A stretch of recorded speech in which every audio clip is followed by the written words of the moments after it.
رسول اللہ صلی اللہ علیہ وسلم اگر رحمت للعالمین ہے، یہ مسلمانوں کے لیے غیر مسلموں کے لیے بھی دعوت دینے کا کام کرنا ہے، کیونکہ قیامت کے دن یہ پوچھیں گے ہم سے اگر تمہارے پاس یہ تھا جو اٹرنل لائف، جو ابدی زندگی کے لیے تیار کرتا تو تم نے ہمیں جہنم میں پہنچایا، تو وہ ہمیں گلے سے پکڑیں گے کہ تمہارے پاس اگر حق کی دعوت تھی تم نے ہم تک کیوں نہیں پہنچائی. لیکن ہم آپسی گتھم میں لگے ان تک کہاں پہنچیں گے. میں وید پڑھنے کی کوشش یہ کرتا تھا کہ میں بھی کوشش کروں کوئی دعوت دینے کی، لیکن کردار ہمارا اتنا گرا ہوا ہے، وہ پہلے ہی ہمارے کردار پہ انگلی اٹھاتے ہیں، کیونکہ کردار سے آج لوگ مولد ہو رہے ہیں. کشمیر کے اندر لوگ ایتھیسٹ بن رہے ہیں. اور پچھلے بار وہ نذیر صاحب کہہ رہے تھے، مفتی نذیر صاحب کی کسی نے کہا مجھے یونیورسٹی سے آ کے کہ کوئی پروفیسر صاحب وہ کہتا ہے نعوذ باللہ اللہ بچائے ایسے الفاظ سے، وہ کہتا ہے کہ دنیا میں دو ہی پراڈ ہے، ایک محمد ہے اور اس کا اللہ ہے. یہ مسلمانوں کی حالت ہے. لوگ الہاد کی طرف جا رہے ہیں کیونکہ ہم آپس میں گتھم گتھا کر رہے ہیں. وہ جب دیکھتے ہیں مناظرے، میں نے بھی دیکھے ہیں، میں اب دیکھتا نہیں کیونکہ اس سے تناؤ بڑھتا ہے اور آپس میں نفرت بڑھتی ہے. مناظرے آپس میں کرتے ہیں اور مناظرے کی شرط رکھتے ہیں کہ ایک دوسرے کے ساتھ ہم بدتمیزی نہیں کریں گے. دو گروپ آپس میں مناظرے کرتے ہیں اور گالیاں دیتے ہیں. کیا یہ قرآن کے لیے وہ مناظرے کر رہے ہیں؟ سورہ حجرات انہوں نے نہیں پڑھا کہ کہا کوئی مسلمان کو گالی نہ دے، غیر مسلموں کو گالی نہیں، اور اتنا کہا قرآن میں کہ ان کے بتوں کو بھی دشنا مت دو کیونکہ یہ تمہارے رب کو دشنا دینے بیٹھے گی. ایک حکمت ہوتی ہے، ایک دانائی ہوتی ہے. حکمت ایسی چیز ہے، قرآن سکھاتا ہے حکمت ہے، اور وزڈم جو ہے ڈیوائن وزڈم یہ قرآن نے ہی سکھائی ہے. تو اس کے بعد ایک بادشاہ تھا، میں حکمت کی بات مجھے یہاں بیچ میں یاد آئی، ایک بادشاہ تھا، اس نے اعلان کر دیا کہ میری حکومت میں کوئی عورت گہنا سونا نہیں پہنے گی. تو عورتوں کو غصہ آیا کہ اس عورتیں سونے کے بغیر رہ نہیں سکتی، تو ان کو غصہ آیا. انہوں نے کہا یہ بادشاہ نے کیا فضول کی بات کی. انہوں نے شور اٹھایا، باہر نکلے، جلوس نکالے، جیسے آج کل ہم جلوس نکالتے ہیں جب ہمارے پاس کچھ رہا نہیں، اب جلوس رہے باقی. تو جلوس نکالا، کہا یہ کیا بات کی. تو بادشاہ بھی پریشان ہو گیا، اب کیا کروں، میں تو سنیے اعلان کر اب میں کیا کروں. تو اس نے اپنے ایک دانا کو بلایا، حکمت ہوتی ہر زمانے میں. دانا کو بلایا، اس نے کہا تو ہی بتا اب اس کا کیا میں کروں. اس نے کہا بادشاہ سلامت ایک بات بتاؤں گا، اگر اس پہ کرو گے، اگر اس پہ عمل کرو گے تو میں بتاؤں گا. کہا کیا بات؟ اس نے کہا ایسے آپ اعلان کر دو، آپ اعلان کر دو جو خوبصورت عورتیں ہیں ان کو گہنا لگانے کی ضرورت نہیں ہے، جو بیچاری زیادہ خوبصورت نہیں ہے، کم خوبصورت، وہ گہنا لگائیں. اب کیا ہو گیا؟ خوبصورت عورتوں نے کہا ہم خوبصورت ہیں، ہم گہنا کیوں لگائیں. یہ ایک حکمت، انہوں نے اسی پر گہنا لگانا چھوڑ دیا. بدصورت عورتوں نے کہا ہم کہاں ان سے کام ہے، تو انہوں نے بھی گہنا لگانا چھوڑ دیا. یہ حکمت ہے، یہ دانائی ہے. تو حضرت علامہ اقبال نے فرمایا کہ مجھے دو چیزیں خدشہ ہیں اس امت کے بارے میں، وہ یہ کہ یہ ملت نہیں رہے گی، یہ ٹوٹ جائے گی.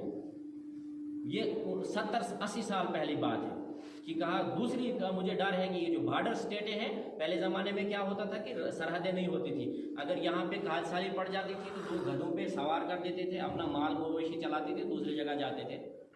بارڈر ریاست نہیں تھی تو لوگ مرتے نہیں تھے. آج بھی افریقہ کے بڑے بڑے شہر کھلے ہیں، لیکن بارڈر اسٹیٹ کی وجہ سے وہ کچھ لوگوں نے اس پہ قبضہ کر رکھا ہے، اور یہاں بیچارے لوگ جو ہیں وہ مہاجر بنے ہوئے پریشان ہیں. تو وہ عرب والے، عجم والے، جتنے بھی مسلمانوں کی حکومتیں ہیں، وہ بیچارے ان روہنگیاؤں کو اپنے وہاں اگر 20-20 ہزار بھی لیتے تو وہ 6 لاکھ اس میں نظام ہو جاتے. اس کے بدلے کیا کریں گے؟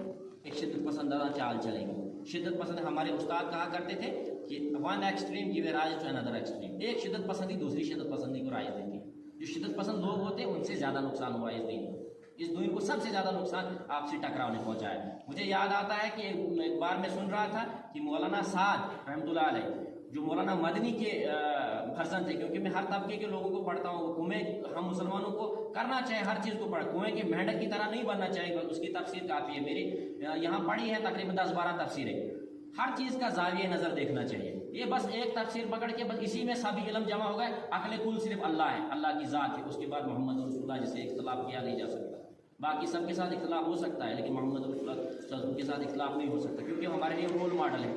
تو یہ کہنا کہ بس کنویں کی مینڈک کی طرح، کہ وہ کنویں کا مینڈک آیا تھا کنویں میں، تو آیا تھا وہ سمندر کا مینڈک آیا تھا، وہ کنویں میں گر گیا.